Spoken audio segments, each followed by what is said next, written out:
What is going on? Welcome back to Financial Journey. So today I want to talk to you about an over-the-counter stock that's been beaten down so much but has a lot of upside potential. So I want to give you a good overview of what this company is and what they're doing. Before I get into any of that, make sure you guys hit that thumbs up and subscribe. Always greatly appreciated. And with that, let's get right to it. So ticker is MASN, Maison Luxe, 725,000 market cap, and in general, that's pretty good for a over-the-counter stock. When it comes to it, I'm going to have a link to their website in the description below. It is very simple, gets the job done, this website, so I really do like that. And considering what they do, and in case you guys don't know yet, they do offer luxury retail items to consumers, including niche items, high luxury retail goods, and things like that. Definitely is a very profitable business. But when they did start roughly about 2 years ago, they started at the worst time during COVID. And I think they have been making a lot of big partnerships in the last 6 months, give or take. So you want to find an over-the-counter stock that is very ambitious. And right now, based on the economic data that's been coming out, it goes to show consumers are very much spending money, still maintaining their jobs, still out there spending the money that they need to. So definitely this market has been beaten down so much, but yet once the whole fear of about a potential recession in the future does diminish, then stocks like this are going to go up a lot. Keep in mind, I'm not a financial advisor, do your own due diligence, but as you can see, non-farm payrolls, for instance, on Friday, even that did come in significantly higher than the forecast. So that definitely is a very positive thing. And in case you guys haven't invested in any over-the-counter stocks before, there's several different things that you really need to watch for. One of which is this. So Pink Current. Pink Current is a very positive thing for over-the-counter. Definitely goes to show that they are up to date with all their financials and they're as transparent as they possibly could. So definitely seeing that is good. If you ever see a skull and bones, that goes to show that there is a lot of negative activity behind the scenes. So caveat emptor, always avoid those stocks, my own opinion based on that. But Pink Current is definitely one that you can feel very reassured about that. And as you can see, it currently is trading at 0.0049 at the time of doing this video, a little bit more lower volume. So that's something that you need to always watch for. So for instance, on December the 2nd, there was only 15,000 shares being traded, whereas the average was always around 1.4 million. So you always want to find a company that does have a fairly higher average volume. And so 1.4 million is very positive. I don't know necessarily what happened on December the 2nd, because when it comes to over-the-counter stocks, shorts absolutely love OTC plays because they can easily manipulate it with lower volume. So for instance, as you can see on December the 2nd, 100% of the volume was attributed to shorts. So when it comes to it though, like I said, this stock has been beaten down a lot, most likely because of a little bit more lower volume, and shorts are able to manipulate it and cause a little bit more fear. So again, it's all hand in hand. Once things start to move up, this will go up very, very fast. So something to watch for as far as the overall volume, but seeing 1.4 million is a little bit more reassuring. So let me know your thoughts on that. Like I said, there are several different things I do want to share with you, one of which was their previous earnings. I want to give you some highlights on it, and then I will go through this a little bit more closely.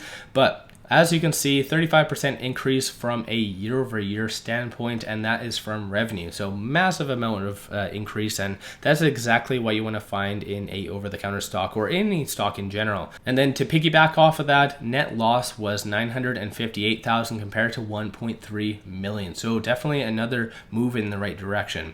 As far as actual details on their financials, me particularly, I'm going to go through some of the just highlights and things that you need to take away from this. But I particularly don't look at financials on over-the-counter stocks because I like to look at more so the highlights. And that's not more making you a beginner investor by any means, but you need to have a lot of leeway for over-the-counter stocks. You have to realize that many of them are losing money. You need to find ones that have a good fundamental business that are growing. And again, these over-the-counter stocks might not necessarily make it to a $2 or $5 billion company overnight, but you need to find ones that have a good fundamental business and are, for the most part, pretty ambitious with all of their business transactions. So I'm going to go over some highlights, like I said, but take it all with a grain of salt. Cash did go down. That is one thing that you do need to watch for, but once again, like I said, it is over the counter stock, so that did go down, but costs did go up as far as sales. So the PS ratio did go down. So that's something you need to watch for. Sales went up massively, and this is comparing it on a year-over-year basis versus the cash. This ratio was a quarter-over-quarter. So a little bit more of a comparison that you need to keep in mind. Cost of sales did go up, like I said. So that PS ratio is really playing a factor into this. And when it comes to it though, loss from operations, I think that's a good takeaway, is that their burn rate is going down. You want to find companies that are moving in the right direction. And as well though, one factor that might have influenced this earnings was a recent partnership. So as you can see right here, it does look like Maison Luxe announces new partnership with luxury retail outlet Princess World Jewelers to significantly grow revenues. So once again, you want to find a very ambitious company such as this that makes a lot of right corrective moves to potentially grow revenue in the future. So like I said, this is a long-term investment that potentially could yield into a lot of good things, especially more so if the data behind the scenes are more so on an economic standpoint continue to be very much positive. So once again, that is a good thing. In addition to that, capitalizing on certain target markets. So they did launch Kicks in Demand, and this came out on November the 2nd. So it does look like they could potentially capitalize on a lot of sales and revenue because of sneakers. Plain and simple.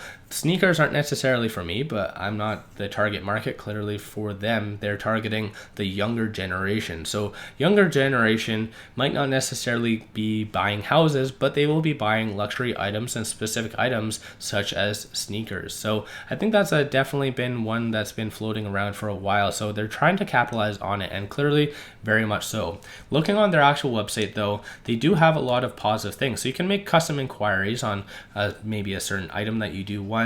But as far as galleries, so in here they have a lot of watches, and I like this website because it has everything linked to Facebook and Instagram. So if you do click on any of these actual links or there's pictures, it takes you to Instagram. So I think it's a new modern kind of way of doing this. And if you are in this sector, you definitely need a very big influence on social media. So once again, that's just my take on the business and why I feel it's something to really watch for, because in general, I think given the circumstances of what they're doing and what they're trying to transition with all the recent partnerships that they've been doing and all their launches, their earnings, it goes to show that they are moving in the right direction and they are very hungry for business. So I think that's a very good asset for a over-the-counter stock to have, that hunger. So again, that's my own interpretation on this company. Let me know your thoughts on that in the comments below. If you haven't already, hit that thumbs up and subscribe. I always greatly appreciate that. And with all that said, I appreciate all you guys watching.